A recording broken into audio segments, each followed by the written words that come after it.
It first started as a restaurant way back in 1918, actually, and it was called it was a restaurant called Cafe de Nat, and it was Samuel Wynn of Wynn's Wines, and he ran it as Cafe de Nat till about 1928, when Ronaldo Massoni purchased the leasehold from him.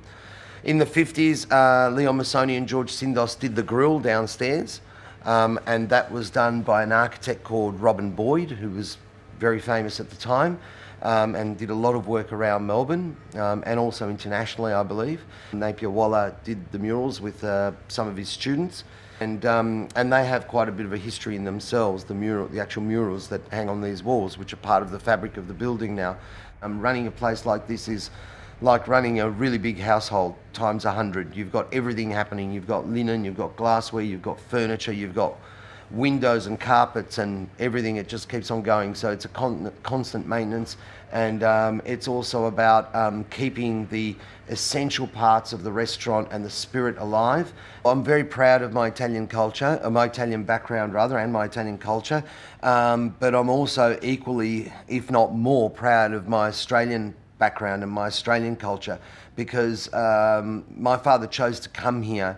He settled here. We thank him as a family for that every day, because we wouldn't dream of living anywhere else. I love going to Italy and getting that first-hand whoosh of culture and just that refreshing intensity of flavours and great vegetables and great oils and people just cooking beautiful, simple food and making something really special out of it.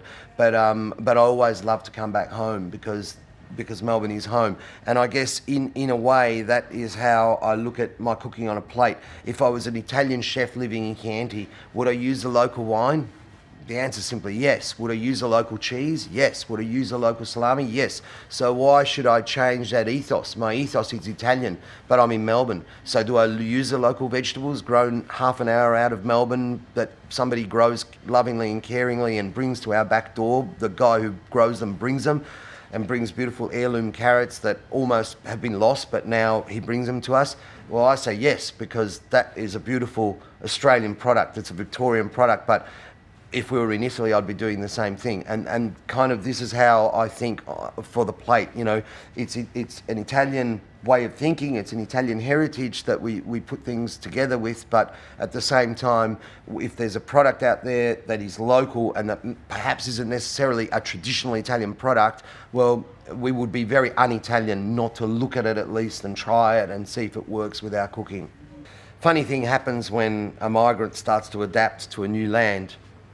The new land starts to adapt to them. It's something which you don't need to think about. It actually happens by osmosis, because the influences are constantly being seeded around the place. So as we're looking for Italian ingredients that aren't necessarily available, the Chinese are doing the same.